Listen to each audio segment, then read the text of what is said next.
entre brigar e bater o pênalti, eu prefiro ajudar na briga. Mas a paixão da minha vida é jogar futebol no São Paulo.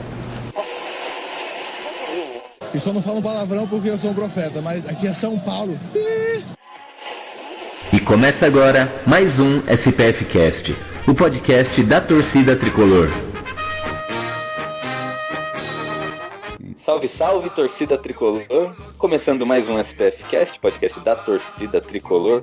Começando o programa número 92 para falar dessa semana de São Paulo, para falar de tudo que aconteceu.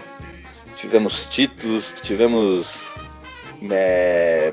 juiz metendo a mão no jogo aí, tivemos derrota do São Paulo, tivemos especulações, tivemos bastante coisa aí que nós vamos comentar agora. Mas antes de começar, eu vou apresentar a nossa galera da bancada aí. Estamos aí hoje com o Beto Silva, beleza, Beto?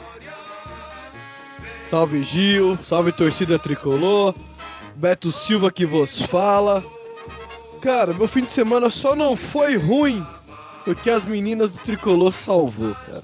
Porque o masculino, o joguinho horrível. Mas fazer o quê? Faz parte, né? Daronco sempre ajuda nós. Meu ídolo. Isso aí. E completando a nossa bancada aqui de hoje, ele, talvez o único podcaster de verdade aqui na nossa bancada hoje, o menino das táticas, não sei como eu chamo ele, Pedrinho ou Pedro Galante, mas se apresente aí, Pedro. Fala, Gil, fala, Beto, cara, o maior prazer estar aqui, tá enchendo minha bola aí desde antes de começar o programa, não é bem assim, mas a gente tenta, e vamos falar de São Paulo, né, a semana foi bem cheia, o título das meninas é muito legal de ver o crescimento da categoria, eu tenho acompanhado de perto, e o jogo do masculino, apesar da expulsão ali, que eu não concordo nem um pouco, acho que tem algumas coisas interessantes pra gente notar, principalmente nos primeiros minutos, e vamos falando sobre. É isso aí. Então bora lá, eu sou o Gil e vamos falar de São Paulo.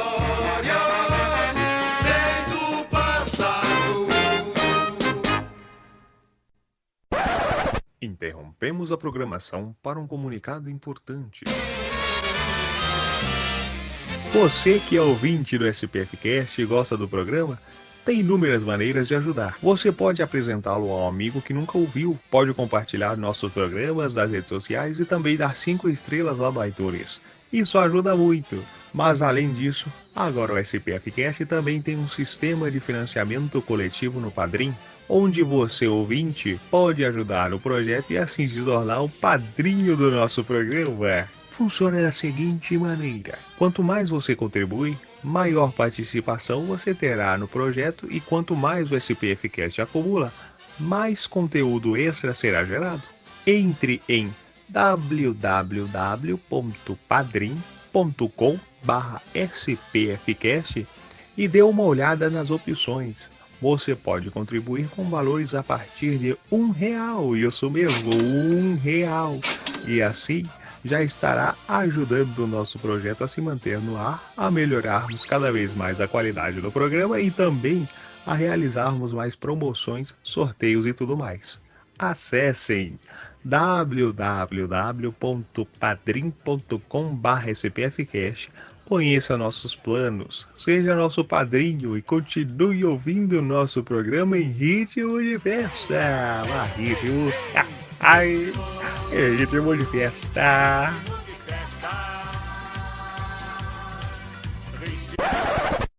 My life be like, yeah. My life be like, yeah. Salve torcida tricolor, você curte vídeos de zoeira, narrações e paródias relacionadas ao São Paulo? Não perca tempo e corra até o nosso canal no YouTube. Acesse youtube.com/zoeiratricolor SPFC e se inscreva no canal.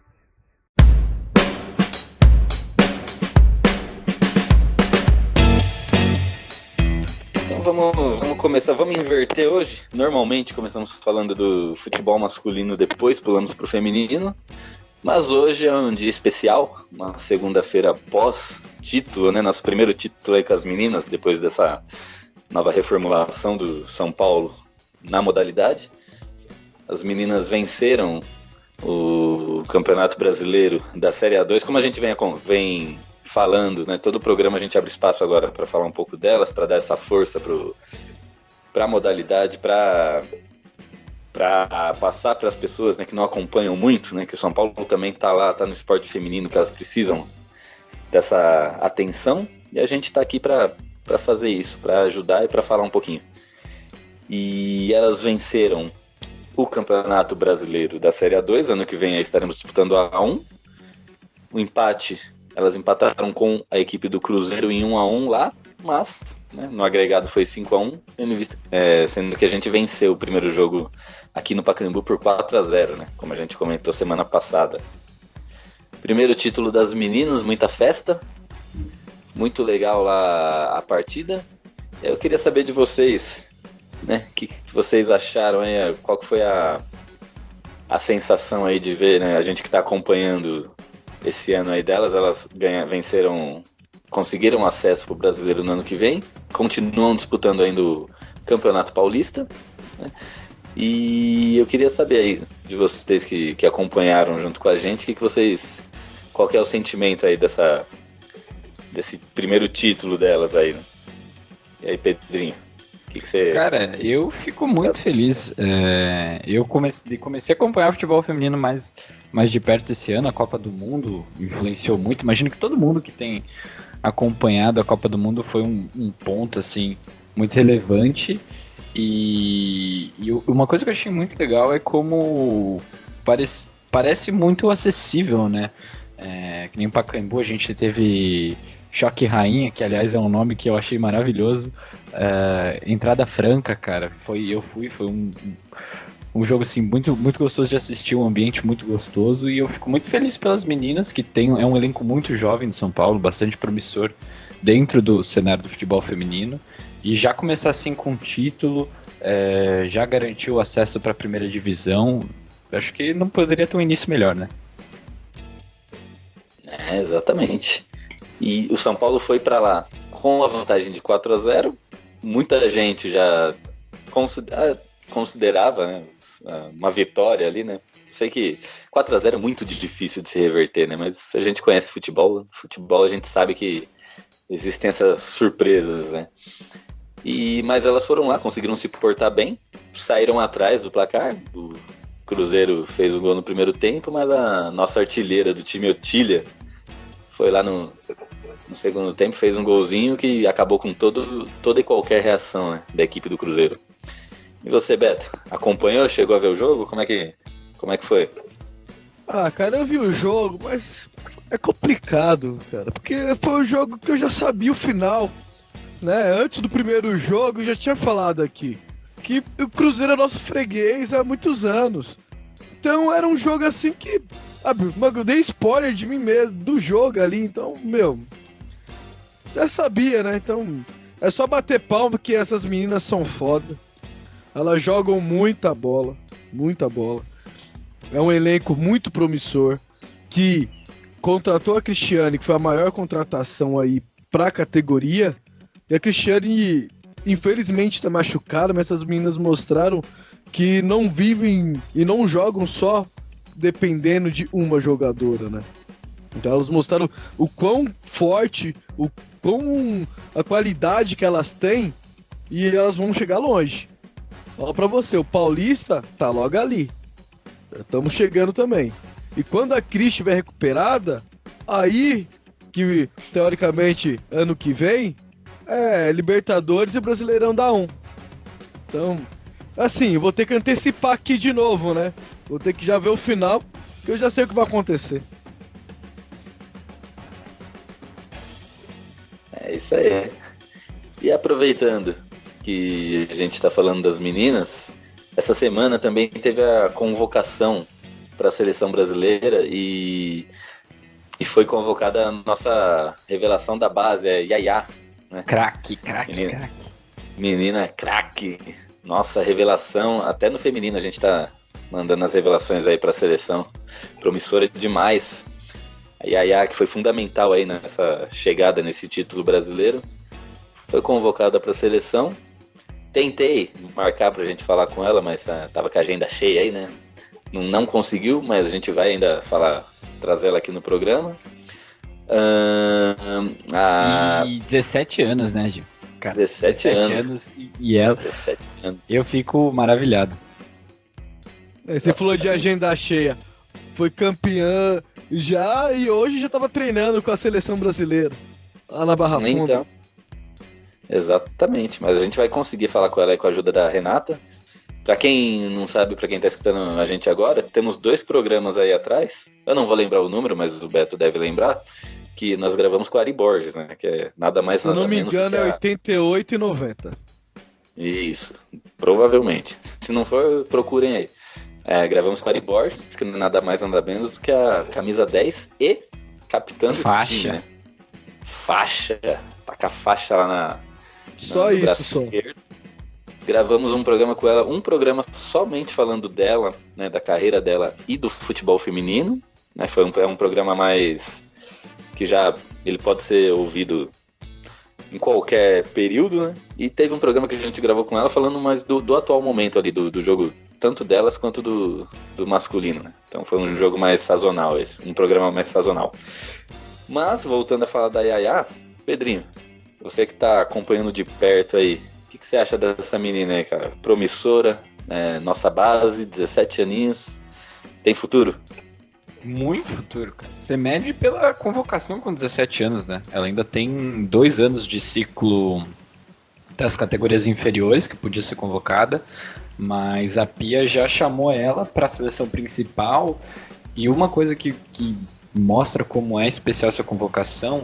A Pia chegou há pouco tempo, ela não se familiarizou com todas as jogadoras, grande parte da lista dela já foi pré-determinada pela comissão, mas a Yaya, ao que tudo indica, foi da partida que a Pia foi assistir do primeiro jogo da final, então ela já saltou aos olhos não só meus, mas também da Pia, que é uma referência dentro do futebol feminino, e sem dúvida ela tem muito futuro, e vai se desenvolver muito na seleção. E aguardamos ela aqui no programa. Então, parabéns às meninas, parabéns pelo primeiro de muitos títulos. Acredito que o primeiro título desse ano, que esse ano ainda virá outro, né? Paulista aí, tomara. E ano que vem alçar voos maiores, né? A Série A1 tá aí, pra gente vencer também. E eu não sei como funciona, a gente vai pra Libertadores também? Não? Se for, a gente ganha também, né? Com certeza, ainda mais se pegar o Cruzeiro pela frente. E é isso aí, parabéns, meninos. É nóis.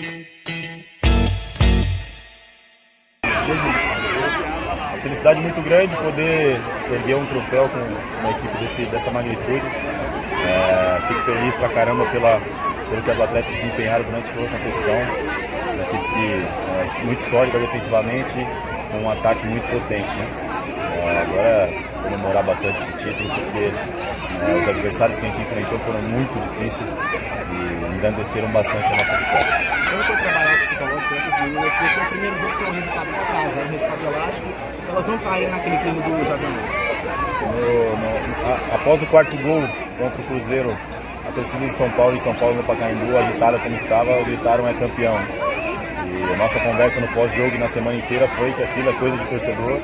A gente sabia a dificuldade que a gente ia encontrar aqui, a gente encontrou um time muito complicado pela frente e que a gente precisava se focar novamente para conseguir levantar essa taça. E as meninas se respeitaram demais e conseguiram entrar em campo hoje com muita atitude para conseguir esse título. Muito obrigado.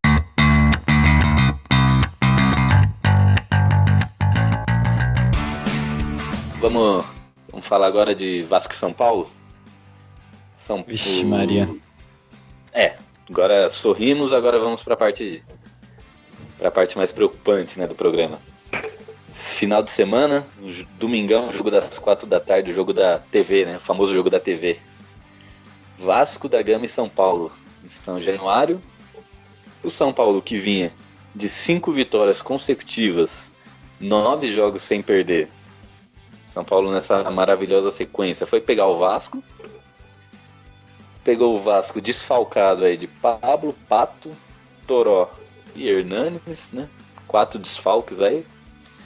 E acabou com uma certa influência da arbitragem, né? Aos 35 minutos do primeiro tempo, uma expulsão de Raniel. Uma expulsão meio esquisita, né? Pode-se dizer, porque teve ali um pé alto, tudo bem. Chegou a tocou, mas não sei se... Tipo, não chegou a machucar nem a tirar o jogador da jogada. Eu acho que a questão é que ele tá de lado, né? Eu acho que isso é o principal. Que ele tenta esticar pra pegar a bola de lado e atinge a cabeça do cara de lado. Ele não pega aquele lance de frente, que aí é categórico pra vermelho. Eu achei muito estranho, muito exagerado pra vermelho. Não. Tem isso, e mais estranho do que isso ainda, que eu ia falar agora, foi a atitude do juiz. Que a princípio ele viu o lance e não deu nada. Exatamente. O VAR chamou ele foi lá, passou 5 minutos... Né? 4 eu fiquei com a impressão de que esses 5 minutos era do VAR tentando convencer o juiz de campo. Então, exatamente. Ele praticamente foi convencido ali. Você vê, ele devia ter uma leitura labial ali, ou a liberação do microfone, eu não sei se existe isso, se pode ou não pode, pra ver o que foi conversado ali, porque você olhando de longe, parecia que eles estavam discutindo ali, um falando uma coisa, outro falando outra, até que ele tomou a decisão de expulsar o Raniel. Tá muito estranho, muito estranho. Parece que ele foi convencido a expulsar o jogador de São Paulo. Parece o... Não sei se vocês viram o tweet do Eduardo Rodrigues, setorista de São Paulo no Globo Esporte, que ele fala assim, a conversa do VAR no Brasil. Aí tá tipo assim, ali, onde? Ah, viu? E os caras só assim nessas interjeições, sabe? E eu não duvido que seja isso mesmo. Eu não duvido que seja isso mesmo. Então, aonde? Além desse fato que foi determinante no jogo, né? Não que o São Paulo estava jogando bem, o São Paulo estava mal até então, mas nós já vimos muitos jogos esse ano de São Paulo mal no primeiro tempo, chega no segundo resolve, né? Então realmente essa expulsão foi determinante sim no resultado. O Vasco, né, que não tem nada a ver com isso, foi lá e meteu 2 gols no São Paulo, e ainda tivemos um outro porém, uma notícia ruim para a torcida da São Paulina, que foi a lesão do Antony. O Antony ele saiu de campo lesionado, mas hoje já foi detectado que ele teve um trauma ali, né? Não chega a ser uma lesão. Então, logo mais ele tá de volta aí, boa notícia pra gente, né? Menos um jogador no DM. E agora eu queria saber de vocês aí. Pedrinho, você que é o cara das táticas aí, cara, da análise tática. O que você achou desse jogo mesmo? São Paulo mal até os 35 minutos. Curiosamente, né? Depois que o Raniel foi expulso, o São Paulo fez as 2 melhores jogadas do jogo, mas depois acabou, cara. O que você tem pra dizer? Cara, assim, eu acho que o São Paulo não fez bom jogo, isso não é dúvida. Mas acho que a gente também tem que às vezes a gente foca muito no... A gente como torcedor acaba focando muito no São Paulo, né? O São Paulo fez um jogo mal, mas o Vasco fez uma partida muito boa, né? O Luxemburgo, todo mundo falava que tava jogando com 4 volantes, né? Colocou o Raul pela ponta direita e fechou muito bem o meio campo. O São Paulo não conseguia sair jogando de jeito nenhum, por mais que tentasse. Aí o que eu acho que pode ser um problema ali, que o Cuca, eu acho que a grande lição do Cuca para esse jogo, que é uma coisa que aconteceu contra o Atlético Paranaense, contra o Ceará, é que ele joga ali com o Liseiro, Tietê e Dani Alves, os 3 muito recuados para sair a bola. E ninguém encosta no Raniel. Tanto que se você vê, o Raniel recebeu poucos passes. Ele foi 2, 3, se eu não me engano. E aí fica difícil, né? Se você não consegue ligar com o seu centroavante, você não consegue avançar para fazer jogada. Tem muito da boa marcação do Vasco, mas o Cuca tem que encontrar essas... Eu acho que até como você falou, o Cuca é um cara que ele tem uma leitura boa do jogo. Contra o Atlético Paranaense, a mexida dele decidiu o jogo. Eu acho que no segundo tempo, de repente, ele podia mexer e acabar mudando a história, mas a expulsão... Aí muda tudo, né? Aí com mais espaço para contra-atacar, conseguiu até ir alguma coisa, mas aí o Antony sai depois do gol, né? O Everton, que é um cara que tem muita velocidade, mas decide muito mal com a bola. E Daniel Alves não é centroavante, né? Ficou muito complicado depois da expulsão, realmente não dá pra... O time não fez boa partida depois da expulsão, também não é pra dizer que tá tudo bem, mas fica muito difícil com um jogador a menos. Exatamente. E Beto, e o Fran? Eu particularmente achei que ele não fez uma partida boa. Só que eu contei ali, eu não cheguei a olhar sites de estatística nem ninguém falando, mas só que eu contei, eu vi uns 4 passes errados dele só no primeiro tempo. E ele tava do lado do Thales, né? Esse menino novo do Vasco aí, uma pequena promessa. E o moleque fez o bichinho correr. O que você achou, Juan Fran, ontem, cara? Foi mal mesmo, igual eu tô falando? Se for pra falar um cara que foi mal da parte defensiva do São Paulo, eu coloco mais pro Anderson Martins. Não gostei da partida do Anderson Martins. Ele não ganhou uma no primeiro tempo quando tava 11-11. É uma pena, porque os 2 últimos jogos ele foi muito bem. Então, mas o Anderson Martins, no meu entender, ele é um jogador de compor elenco. Faltou um zagueiro, ele vai entrar ali e vai cumprir o que ele precisa fazer. Mas ele, como titular, com a camisa como do São Paulo, pra mim ele não é esse jogador. Gosto dele pra compor elenco, não pra ser titular. Eu falo assim, eu sou o xerife da zaga. Não é. Não é o xerife da zaga.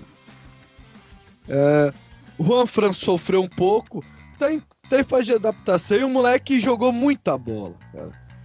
É difícil falar com o Juan Fran. O moleque jogou bola, o moleque, velho, não tem o que falar. A gente, às vezes, só vê o lado ruim dos jogadores do São Paulo e não vê o mérito do outro lado, né? Mas o jogador mostra ser um jogador inteligente, mostra ser uma promessa aí pro futebol brasileiro. Logo tá saindo do Vasco, se ele continuar desse jeito que ele tá jogando. O Juan Fran tentou fazer o que deu pra ele fazer ali, né, cara? Infelizmente, ele pegou um moleque que tava no dia, né? Então é difícil você parar jogador com qualidade no dia. Uma coisa é quando você pega um Antony no dia, ninguém vai conseguir tomar a bola do moleque. Não é desmérito do marcador, é que o moleque é diferenciado. E o moleque do Vasco é diferenciado, né? Então, a gente não dá pra colocar na conta. Mas o jogo contra o Vasco me lembrou o primeiro tempo contra o Santos, que eu estava lá. O que aconteceu no primeiro tempo contra o Santos? O São Paulo perdia a primeira e a segunda bola no meio campo. Isso é o que ganha jogo, isso determina jogo. E o Cuca não corrigiu o meio campo, diferente contra o jogo contra o Santos. E no segundo tempo ele trocou, mexeu no meio campo, começou a ganhar a segunda bola, o São Paulo foi lá e conseguiu o resultado. Contra o Vasco não. Primeiro tempo, toda a segunda bola perdia, no segundo tempo, toda a segunda bola perdia. Aí o São Paulo perdeu o jogo. Você viu isso também, Pedrinho?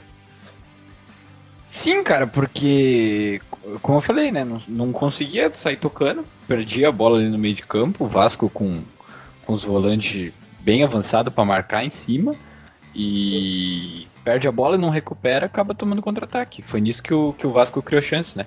No primeiro tempo, o Vasco teve 7 finalizações, a gente só teve 2, que foram 2 contra-ataques. O Vasco apertou muito mais, e é isso aí, quando você começa a ganhar o duelo no meio campo, você consegue avançar. O Vasco ganhou o jogo pelo meio campo. Entendi.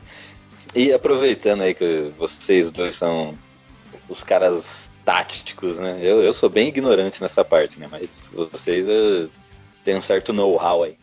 Raniel expulso. O que vocês fariam? Qual seria a alteração que, na visão de vocês, teria ganhado o jogo? É difícil. É difícil falar que seria a alteração que ganharia o jogo. Eu gostei das mudanças do Cuca. Eu achei que ele demorou pra fazer. Porque quando foi o Daniel Alves, era óbvio ali, né, que o Daniel Alves tinha que ser o cara que ia pra frente. Mas quando ele voltou pro segundo tempo, eu já não gostei muito. Aí quando ele colocou o Vitor Bueno, que é um cara mais alto, pra ficar meio como uma referência, e trazer o Daniel Alves para ajudar a bola a sair, porque também, mesmo com a menos, São Paulo continuava sem conseguir tocar a bola. Eu acho que foi uma mexida boa. Se de repente tivesse mais tempo, o time conseguisse acertar um pouco, podia até conseguir alguma coisa. Mas é difícil falar que era mudança para ganhar o jogo. Com um a menos é muito complicado. Mas eu faria o que o Cuca fez. Eu só faria mais cedo. De repente já voltaria direto no intervalo. Eu já mudaria mais coisas aí. Por exemplo, o Lisieiro tava nítido que não tava no dia. não conseguiu trabalhar jogadas, não conseguiu produzir quase praticamente nada o Lisieiro no jogo. Eu sacaria o Lisieiro no intervalo, recuaria o Dani Alves para fazer o segundo volante. Aí eu poderia colocar ou o Vitor Bueno ali para armar, não para ser o cara de referência, porque ele não é esse jogador que ganha essa bola, ele não sabe disputar essa bola para ganhar, né? Eu preferiria o Everton jogando de referência do que o Vitor Bueno, porque o Everton vai brigar por toda a bola. O Everton acredita nas bolas perdidas. Você pode ver no jogo, você vê o Everton correndo muita bola e fala, pô, por que o cara vai correr nessa bola aí? O Everton corre, ele acredita na jogada. Então, já que é pra tentar tomar uma bola do zagueiro, trombar com o zagueiro, eu deixaria o Everton de referência. Que é o único cara ali do elenco que ia brigar por essas bolas aí, ia perturbar os zagueiros. E o Antony, assim, se o São Paulo fosse jogar pro contra-ataque, ficar fechadinho, tentar uma bola espetada, o Antony não é esse cara.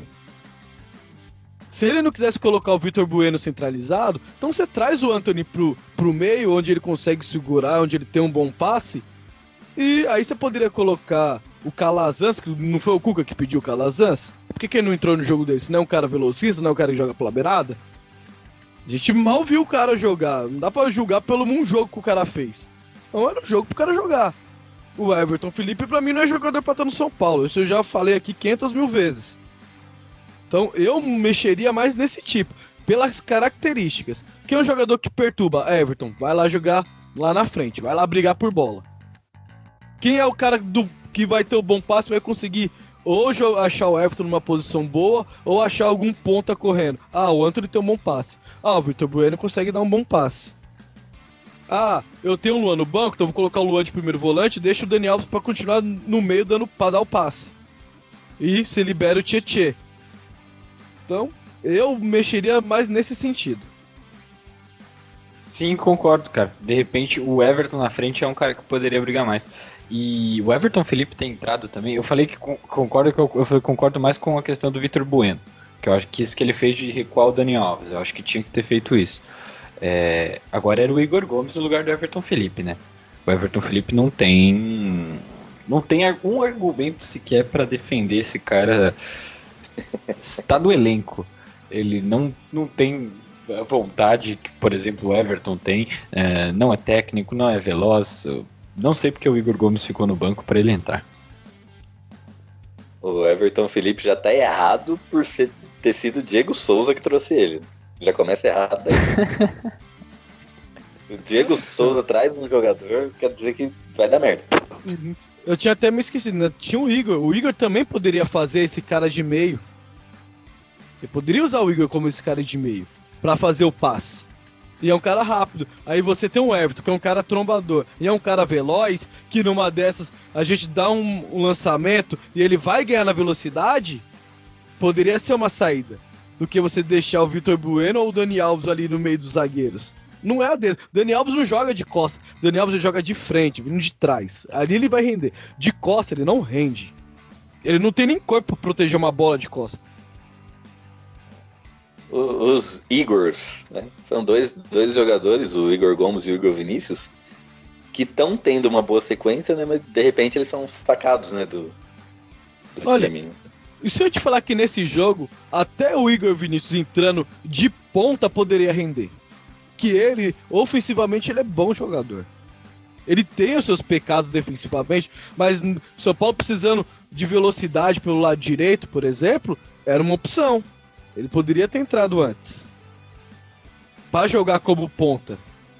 Porque Everton Felipe, cara. Ele foi tentar dar um passe de 3 dedos, cara. Que coisa horrível. Ele deu um dedão na bola, cara. Não pegou efeito, não pegou nada. Eu olhei aquilo e falei, meu Deus. Que várzea, cara. Que várzea. Nossa. E teve um jogador também que esperou sua chance, né? Esperou meses a chance de poder mostrar seu futebol. E quando teve, não vi nada, né? O famoso Léo Pelé. Bem abaixo, cara. Bem abaixo. Vocês acharam? Você falou do Juan Fran, aqui, eu acho que também não fez uma das suas melhores partidas. Eu acho que o Juanfran ainda tá se adaptando. É um cara que tá acostumado com um jogo bem mais lento, com uma marcação bem mais com cobertura, e aqui acho que tá sendo bem difícil pra ele. Pegou um moleque de 17 anos pela frente. Sim, porra. Também tem isso. E o Thales, o Thales comeu a bola, como você colocou, tava no dia. Isso é uma coisa de pensar antes do jogo, né? Pô, será que o Cuca não sabia disso? Esse Thales tá jogando bem, não é de domingo, não. Realmente. Mas, por exemplo, o que eu coloquei do Juanfran, que em comparação com o Juanfran, eu acho que o Léo foi muito pior. Não, a gente teve assim, não fica tão claro, porque quem jogou em cima dele ali foi o Raul, que é volante, estava jogando de meia direita, então não ficou tão absurdo, mas o Léo fez uma partida desastrosa, não ajudou o time com a bola, não teve ação defensiva de recuperar, de ajudar nesse sentido. Só mostra como a gente é dependente do Reinaldo. Exatamente. E o que eu ia falar? Que eu tinha falado no programa anterior, essa coisa do... O Cuca, ele tá mudando muito, né? Tanto dos jogadores quanto suas posições, né? Ele vinha sempre de Luan como primeiro volante, aí agora inventou do Tietê ser primeiro volante. Muito jogador que tá muito tempo parado, ele tá colocando pra jogar junto, né? No jogo passado ele colocou o Lisieiro, que tava meses fora, junto com o Antony, que tava um mês, mais o Juanfran, que tava de férias, e mais um monte de gente ali. Nesse jogo de domingo também, né? Mudou algumas coisas ali. Vocês acham que essas constantes... E é também ajudado, né, pelo DM de São Paulo também, né? A gente não pode esquecer disso. O DM de São Paulo dá uma ajuda para ter mais mudanças. Vocês acham que esse monte de mudanças, né, algumas causadas pelo DM e algumas por esses esquema doido do Cuca, né, tá atrapalhando assim a coletividade do time? Porque o São Paulo ele tá bem, né, individualmente, mas às vezes chega no coletivo ali, né? Contra o Ceará a gente ganhou, mas, né, teve aquele quase. Atlético Paranaense, uma bolinha ali também. E contra o Vasco não deu, cara. O que vocês acham dessas mudanças? Eu acho que não dá pra dizer que atrapalha, né? A gente sabe que tem que ter uma sequência para o time consolidar como joga, os caras terem entrosamento e tudo mais. Mas eu acho que ele ainda não achou, e como você colocou, o fato do DM tá tirando vários jogadores atrapalha muito ele, e ele ainda não achou o que é o time ideal para ele. Esse time novo aí que vem desde o Ceará com o Tietê de primeiro volante, com o Lisieiro, que é esse meio campo muito leve, tem muita criatividade, mas deixa o Raniel ali um pouco sozinho, e o Raniel não é um cara que sai da área. Se eu fosse o Pablo, por exemplo, iria dar muito certo, que é um cara que sai da área, que ia conectar o time. Como não tem o Pablo à disposição, aí a gente vê o problema que tem o Raniel, então acaba não funcionando. Então acho que ele tá nessa de ficar trocando, e aí ele teve o Pato que fez uma partida incrível contra o Santos, seria o cara para ficar nessa ponta esquerda, e aí se machuca. Então é muito complicado, que aí a gente teria que voltar rodada por rodada, mas eu acho que não teve nenhum momento que ele realmente teve condições de repetir a escalação que ele fez, né? Olha, eu já acho que ele tá fazendo essas mudanças aí. Uma que é pra ganhar a confiança do elenco, que ele tá falando assim, eu vou utilizar todo mundo. O campeonato tá só começando, né? Isso, por um lado, é um lado bom. Segundo, eu acho que os jogadores desgastaram muito, cara. Nós estavam jogando só de uma vez na semana. Aí pegou o jogo contra o Atlético Paranaense, foi um jogo duríssimo. São Paulo se entregou muito em campo. Então, o jogo contra o Ceará também não foi um jogo fácil, né? E o São Paulo se desgastou, né? A gente viu nitidamente alguns jogadores muito abaixo do que sabemos que produziram até aqui, né? Eu acho que isso foi um dos fatores. Mas o Anderson Martins, por exemplo, na zaga, é uma coisa que não tem explicação. né? O Bruno tava muito bem, e era pra estar continuado aí, né? Algumas outras mudanças, realmente, jogadores não estão jogando, né? Com frequência ele tem colocado.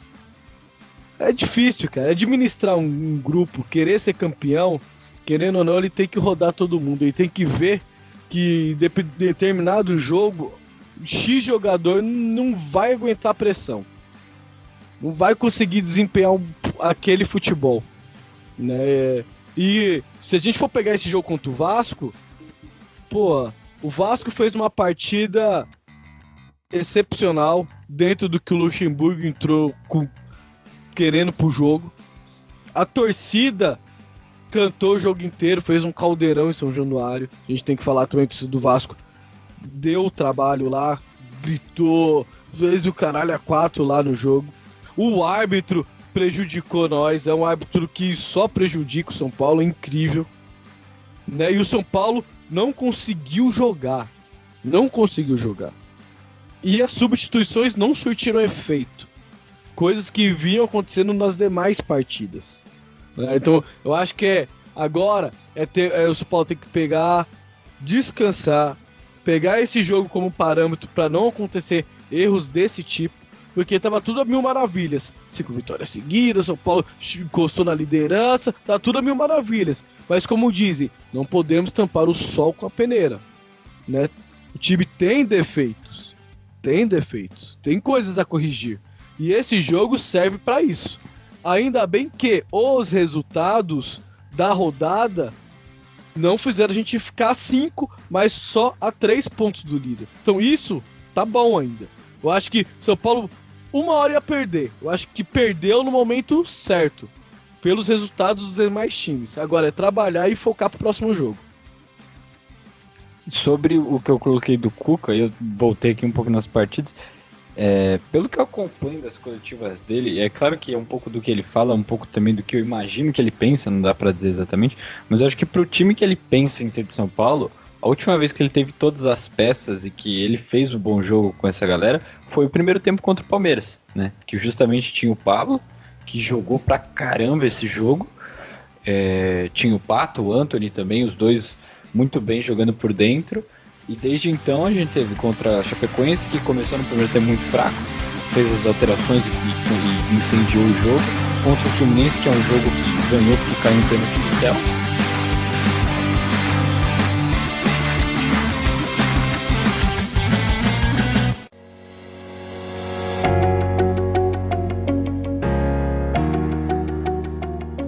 Ele precisou entrar... Eu acho que foi 2016, se eu não me engano. Qualquer coisa vocês me corrigem. Mas quando ele precisou cobrir a vaga do Mena, que na época era o Mena, ele jogou bem e fez uns ótimos jogos, né? Tanto é que a gente tinha uma boa esperança nele. Porém, alguma coisa acontece que a gente não sabe. Porque o cara... o cara, ele não joga no São Paulo de jeito nenhum. Ele já chegou a ser reserva de Reinaldo e... Quem era o Carlinhos?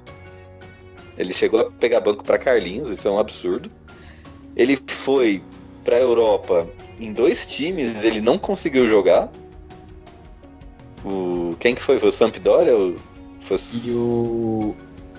Foi um francês, me fugiu o nome agora. Foi o Sampdoria e o time francês. Ele não conseguiu ser titular lá. Tipo, ele foi lá e ficou 6 meses e jogou 2 jogos, né? Acho que são mais ou menos esses números. Então, alguma coisa tem. Ou esse cara não treina, ou ele tá com algum problema, né? De, sei lá, metido com alguma merda aí, ou bebida, ou balada, ou talvez drogas, não sei. Droga não, porque senão pegaria no doping, né? Mas alguma merda tem, cara. Alguma merda tem. Então, e como você falou, a gente tem boas lembranças, mas são boas lembranças de 3 anos atrás. Então, se a gente parar pra analisar, a última partida dele foi há 3 anos atrás. Então vai saber como esse cara tá hoje. Uma coisa eu posso te dizer, ele tá sem confiança. Porque na época ele era um bom jogador com bastante potencial, porém saiu do Grêmio por suas noitadas, né? Por ser polêmico. Veio para São Paulo, início jogou bola, depois se perdeu, né? Teve a oportunidade de jogar fora do país, de jogar na Europa, em 2 países, e não conseguiu convencer ninguém. Então, a confiança do jogador tá lá embaixo. Tá muito lá embaixo. Mas será que é a confiança ou o futebol tá lá embaixo? Então, uma coisa leva a outra, né, Gil? Uma coisa é você ir pra Europa e pegar banco num Sevilha. Agora você vai num Torino e vai pra um time de baixo calão na França e continuar sendo no banco, é sinal de que você não tá jogando nada, cara. Então. Eu acho, minha opinião. Não. E você não tá errado, né? Nesse contexto, tá certo a análise. Só que não é só... Quando a confiança do cara não tá boa, o futebol também sente. O cara sente no futebol dele. Isso é ruim. É difícil a gente falar do Júnior Tavares, cara. Eu gostaria de uma nova oportunidade pro cara. Eu também sou um dos caras que apreciou bastante o futebol dele na passagem dele aqui, na primeira passagem. Então, é difícil, mas a gente não sabe o que tem a mais lá dentro, né? Esse é o mas todo jogador, pra mim, eu acho que merece a segunda chance, cara. Põe o cara lá, 2 jogos, vamos ver como é que o cara se sai. Porque qualidade técnica, a gente sabe que ele tem, né? Isso é verdade. Aí me fez lembrar do Regis, né? Lembra o Regis, lateral direito, que veio pro São Paulo? Sim. Parecia a nossa solução da lateral direita. Sim. E de repente o cara... Fez bons jogos, mas... Fez ótimos jogos, né? Mas aí deu um problema uma vez, ficou afastado, voltou... Aí deu problema a segunda, aí o São Paulo mandou ele embora, aí foi pro São Bento, deu problema lá também, parece que tá com problema até hoje, parece que já fugiu da clínica. Ele chegou lá, mas ele chegou bem, quando ele chegou no São Bento ele chegou bem também, jogou, era atacante lá, fazia gol, decidia alguns jogos pro São Bento, aí voltou a cair na perdição, a ter problemas extracampo, aí foi internado, não, antes dele ser internado, foi aquele caso lá que ele foi parar na delegacia. Lembra que ele agrediu lá os vizinhos, lembra disso? Ele foi pra delegacia, aí aí colocou a cabeça no lugar, voltou a jogar e deu trabalho de novo, aí depois foi pra uma clínica, aí depois saiu da clínica, aí ele saiu do São Bento, foi pra um outro time, deu trabalho, aí voltou pro São Bento de novo, aí deu trabalho de novo. Assim, jogadores com potencial, mas que... sei lá, se deixam levar por poucas coisas, né? Falando de lateral esquerdo, temos uma notícia aí que vale muito a pena ser comentada hoje, né? King Naldo recebe proposta de clube árabe. O São Paulo já recusou uma proposta de, acho que foi 2,5 milhões de dólares. Uma proposta do Al-Ali, acho que é assim que fala.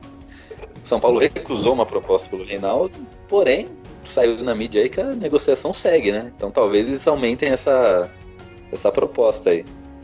Pro São Paulo, né? Esse dinheiro viria em boa hora se aumentar a proposta.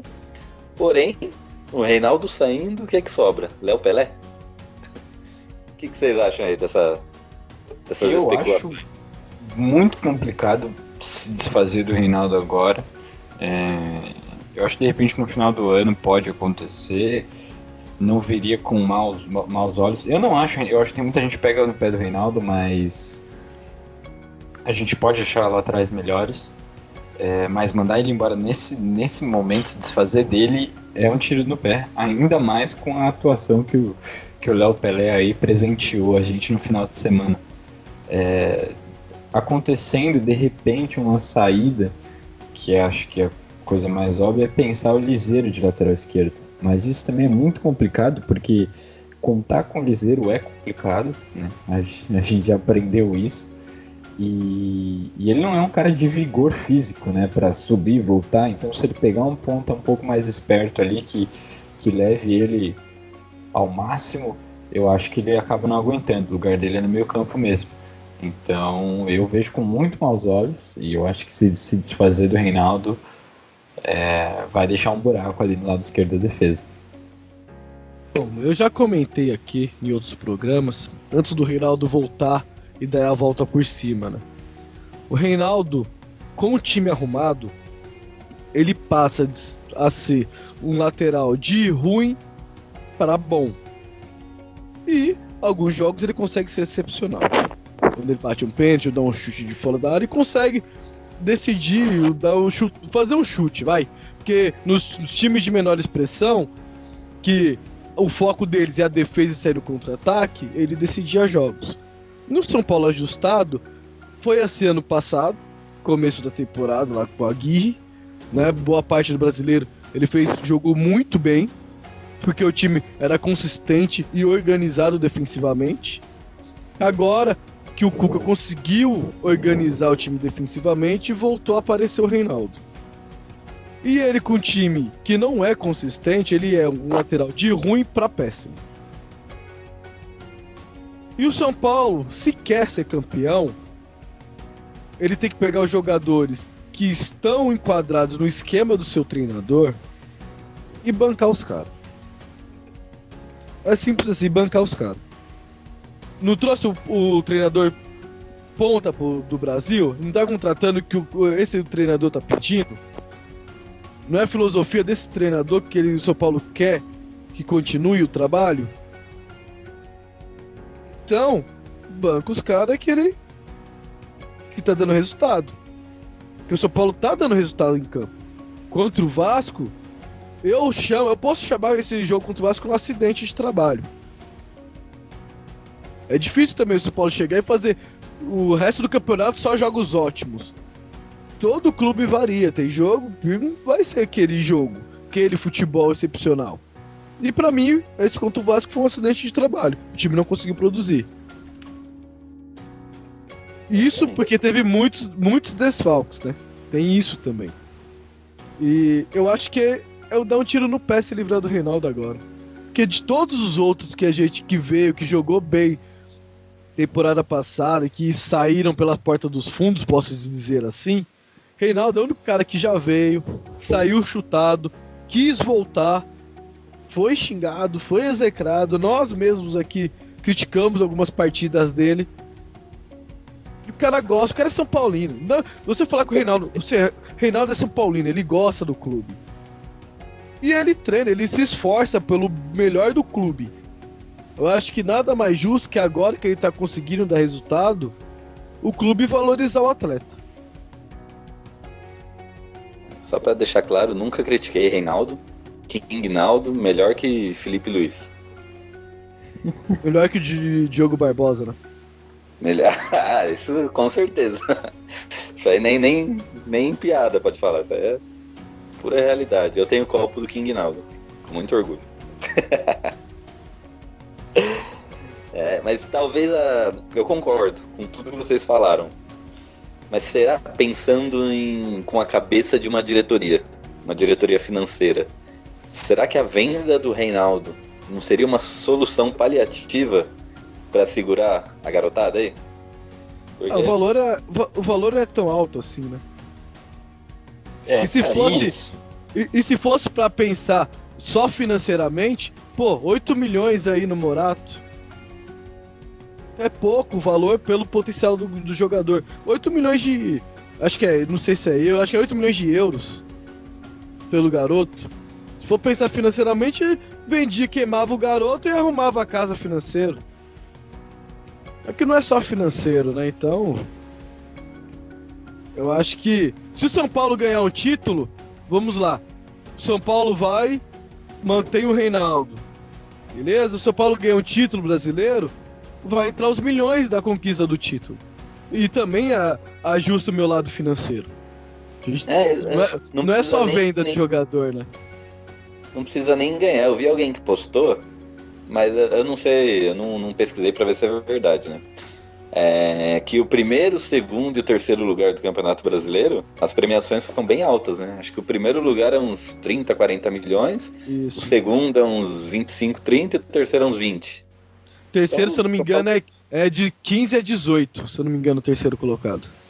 Então, o São Paulo, né, vamos chutar abaixo, né? Lógico que eu tô torcendo pra ser campeão, mas terminando em terceiro, já é uma graninha boa, é uma vaga direta pra Libertadores, né? Que a Libertadores sempre dá anualmente uns 30 milhões também em bilheteria pro São Paulo, mais a premiação da Libertadores, né?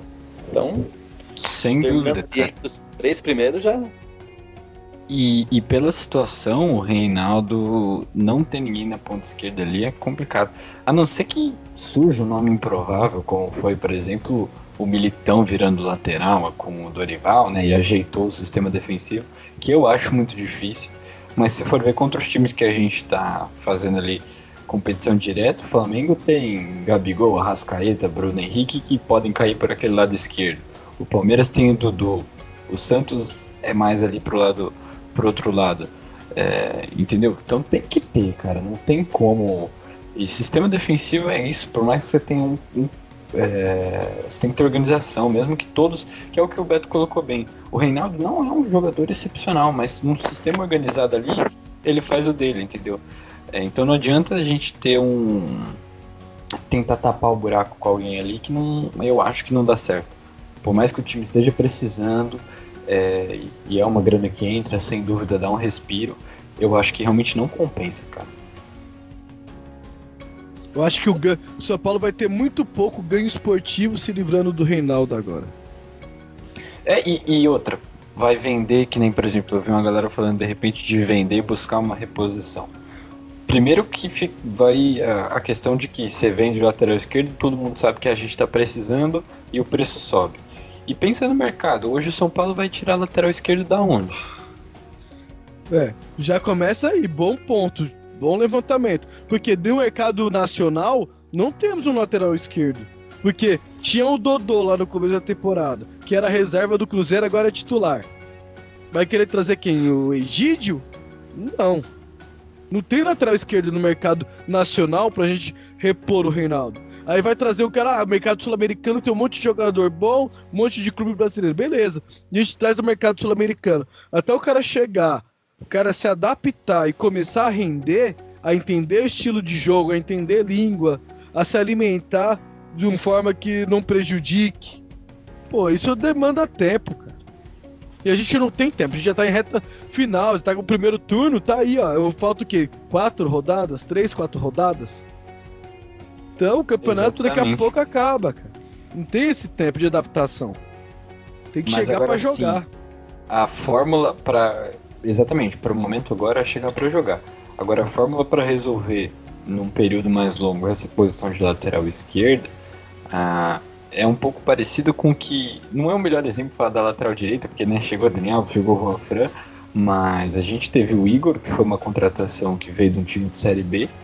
Então olhou para o mercado nacional ali embaixo, que é um cara jovem com espaço para crescer. E eu sou um grande defensor do Igor, né? Apesar de muita gente criticar, ele teve as 2 expulsões, isso acaba pesando muito também. Mas sempre fez atuações muito boas, eu sempre defendi. E o São Paulo, se quiser ajeitar essa posição de lateral esquerda, tem que buscar um cara nesse sentido. Vai ver na Série B, na Série C. Tem gente jovem aí que tem muito potencial. Você pega o exemplo do Atlético Paranaense, que vendeu o Lodge pro Atlético de Madrid e já trouxe o Abner da Ponte Preta, que é um lateral, tem 19 anos e tem muito potencial. Então essa visão de mercado aí que tem que ter para não acontecer isso, entendeu? São Paulo tá numa posição agora que se livrar do Reinaldo, não tem quem colocar. E mesmo assim, esses jovens aí, é pra crescer, entender futebol lá. É pra ter um cara lá, pra ele aprender com esse cara. Igual o Igor tá fazendo agora. Eu também sou um defensor do Igor. As expulsões eu não coloco na lista, que pra mim foram corretas. Ele tinha que matar a jogada. Claro que, no melhor dos mundos, ele ia conseguir ler antes a jogada e antecipar. Ou tentar matar mais longe da área, né? Mas... Igor, jogador jovem com bastante potencial. E eu tenho certeza, se ele continuar focado e escutando conselhos dos demais, com certeza aí eu dou, sei lá, 2 anos aí pra ele pegar aquela lateral direita ali e ser dele, né? Na esquerda a gente já não tem, essa jovem promessa, que aquele garotinho ali, ó, sei lá, ele treina ali entre os profissionais, ou é da base, a gente não tem esse lateral. Pra ser o Júnior Tavares. Que era pra ser o Júnior Tavares. Hoje, era pro Júnior Tavares tá pegando bastão, por exemplo, da época que ele chegou. Ou, se não, tá quase lá. Isso aí. Então, meus amigos, batemos 1 hora aqui de programa, né? Já vamos caminhando pros finalmente. Então, Pedrinho, queria que você desse suas considerações finais aí a respeito dessa semana do São Paulo. Se já fizesse seu jabazinho de onde conseguimos te encontrar na internet, né? Seus podcasts que você participa, blog, seu WhatsApp para as menininhas e tudo mais que você queira falar aí, cara. Porque vamos fechando por aqui já para terminar mais essa programação, que semana que vem tem mais. Quando a gente chega, bate 1 hora aqui, a gente já começa a fechar o programa, que senão, se ficar muito longo, ninguém escuta. Padrão de podcast. Isso aí. Não, fica à vontade. A semana foi cheia, né? Acho que a gente falou bastante. Como eu coloquei, muito legal o título das meninas. É um convite pra galera acompanhar o futebol feminino. O São Paulo vai melhorando aí. Perdeu aqui, mas tá tudo certo. Agradecer primeiro o convite aí. Fico muito feliz de participar. Eu escuto o podcast direto aí. E é muito legal estar aqui do outro lado, né? Pra quem quiser me acompanhar, tô principalmente no Twitter, como @Pedro17Galante. Escrevo análises sempre do futebol masculino, do feminino. Ainda tô me ajeitando para conseguir escrever, mas sempre que possível também escrevo lá no MW Futebol, que inclusive tá com parceria com o podcast aqui, né? Opa, a gente já vai falar nisso aí já. Ih, já adiantei. Spoiler! E também participo do podcast. Tá aparecendo na final do feminino, pô. Eu já sei o que vai acontecer no final. E também participo lá do Player 1, podcast de games do Imigrantes. Eu falo, o Player 1 é uma família, é uma coisa maravilhosa, é divertido, é informativo. Então, se você gosta de games, se você não gosta também, quer conhecer um pouco, fica o convite aí pro Player 1, que é um projeto muito maneiro. A gente terminou a temporada semana passada, então a gente tá no período de se ajeitar para começar de novo, mas já tem episódios muito legais lá e episódios atemporais, então vale a pena dar uma conferida. Isso aí, Beto, você que é fifeiro, escuta lá que os caras são bons. Ah, cara, muito bom. Vou escutar sim. Eu vou até dar uma dica lá, né, velho? Porque falou FIFA é com nós mesmo, nós desenrola. No FIFA a gente desenrola, velho. Todo FIFA que eu tenho, fiz. Você quer me achar? É primeira divisão, pai. Abaixo disso, eu só subo com título. Se eu subir sem título, eu deixo eu cair pra me subir com título, pai. Aqui, o bagulho é osso. No FIFA é osso. Eu jogo Maiden também, né? Só que Maiden ali, né, a gente tá na adaptação ainda. Referente aí a semana tricolor, queria agradecer meus companheiros de bancada. O bate-papo foi bem informativo hoje, né? Bem tático, do jeito que eu gosto. Quando o Will não tá, o negócio flui. Flui lindo. O Will só estraga, cara. Você é louco. Só que eu tenho que falar uma coisa aqui. O Will conseguiu ir na Arena da Baixada e ver a vitória do São Paulo, cara. Ele que é o famoso pé frio aqui do podcast. Toda vez que vai ao estádio, o São Paulo perde. Já temos fatos e fatos decorrentes sobre isso. Ele deve ter ido para São Januário. Eu acho que o acidente de trabalho do caso dele foi contra o Atlético. Agora, um recado para os nossos ouvintes. Sei que vocês escutam e vocês gostam aí do nosso programa. Apresentem para os seus amigos. Porque a mídia hoje só fala mal do nosso tricolor. Até agora eu não vi ninguém falando que São Paulo foi prejudicado contra o Vasco. Só vi os caras falando que o São Paulo reclamou lá contra... O São Paulo não falou nada contra o Ceará e agora compensou. É isso que eu tô escutando aqui nas mídias esportivas. E querendo ou não, foi um erro. No Ceará foi um erro, a gente veio aqui e falou. Foi erro, pra gente foi o pênalti. E a mídia ficou em cima que o São Paulo foi beneficiado, o São Paulo é beneficiado, que o diretor era do CBF São Paulino, o São Paulo é beneficiado. E agora ninguém aparece, ninguém fala nada. Você liga, só falam do cheirinho e da gambazada. Só isso que as mídias esportivas da TV fala. Então você que é ouvinte, apresenta pros seus amigos, cara. Não fica poluindo a mente. Ou se não, só ouvindo de outros times aí, nas outras mídias, não. Ou, se não for a gente, apresenta, tem um monte de mídia aí, de um monte de São Paulino. A gente, eu acho que tem que se fortalecer e crescer todo mundo junto. Porque, querendo ou não, todos falamos de São Paulo. Isso aí. Falou bonito. E eu queria agradecer vocês aí, agradecer meu Beto, que tá sempre aí com a gente, gravando. Pedrinho, obrigado pelo convite. Sinta-se convidado para todo e qualquer outro SPF Cast aqui. Toda segunda-feira a gente tá aqui. O dia, às vezes é corrido, às vezes não dá tempo de chamar, mas segunda-feira a gente tá aqui gravando, cara. Você fala, puta, tô muito afim de falar do jogo tal. Posso participar hoje? Demorou, tá dentro. Não tem nem o que falar. Sinta-se convidado. E queria agradecer a presença de vocês hoje. Queria agradecer a vocês que estão ouvindo. Queria dizer para os nossos ouvintes para nos seguir nas redes sociais, Facebook, Twitter, Instagram. Sempre a gente posta novidades lá, fala alguma bobeira por lá também, né? Anuncia nosso programa, nossas parcerias, nossos convidados lá também. Onde escutar o SPF Cast? Estamos aí em todos os aplicativos de podcast, Google Podcast, iTunes, SoundCloud, Spotify, finalmente o Deezer, né? Depois de um ano tentando.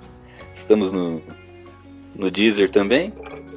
E agora, né? O Pedrinho já deu um spoiler aí. Fechamos uma parceria com o MW Futebol, onde eles estão com uma web rádio, que semanalmente também estará lá o SPF Cast, junto de outros ótimos programas lá. Eu vi que o Vozão Cast está lá também, os nossos parceiros do Vozão Cast, que inclusive gravaram com a gente semana passada aqui, bravos, né?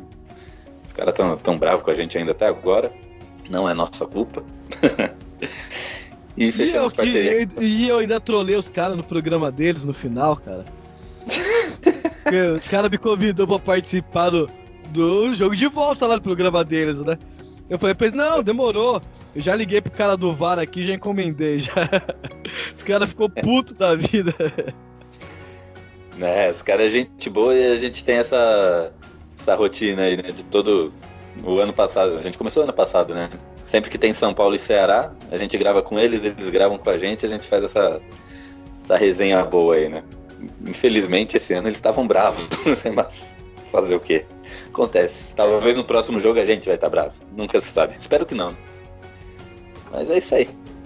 Então, queria agradecer todo mundo. Muito obrigado aí por nos acompanhar. Deixe seu pitaco aí. E não falamos, né? Esquecemos do bolão pro próximo jogo. O próximo jogo é São Paulo e quem? Grêmio, São né? Paulo e Grêmio. São Paulo e 11 Grêmio. horas. 11 horas da manhã do sábado. Se fosse no domingo, que a gente tava me Grêmio. falando, velho. Mas no Qual o seu sábado, palpite? é foda. Grêmio, Beto. Oi? Qual é o seu palpite? São Paulo e Grêmio. São Paulo e Grêmio. Pô, pior que é um joguinho bom pra assistir, né? Caramba, acho que sei não. Bom, acho que o São Paulo vai ganhar aí. Morumbi, jogo contra o Vasco, não jogou nada, vai mostrar serviço, vai mostrar que tá tudo em ordem a casa. 3-0. Isso aí. Pedrinho, seu palpite pra São Paulo e Grêmio. Cara, eu tô menos otimista porque eu acho que a gente não vai ter centroavante pra jogar esse jogo aí. Mas tem esse detalhe, né? eu acho que a gente acaba ganhando de 1-0, assim, jogando em casa. O Grêmio tá focado nas suas copas aí. Eu acho que a gente fatura por 1-0. É isso aí. E vamos finalizando o SPF Cast por aqui, com o meu palpite. São Paulo 6, Grêmio 0. Até a próxima semana e é nóis. Ô Gil, não, antes de terminar, cara. Pior que a gente não falou disso, então vamos falar rápido. Pro jogo de sábado, quem vocês colocariam de centroavante? Reinaldo. Eu e acho quem que vai de lateral? Aí fudeu, pô. Eu forçaria a volta do Pablo. E pelo que eu tenho lido aí, acho que é o que vai acontecer. Ou do Toronto. Agora o Breno faz falta. Mas é isso aí. Então, até semana que vem e a gente vai ficando por aqui. Aquele abraço. Fumos. 2, 3,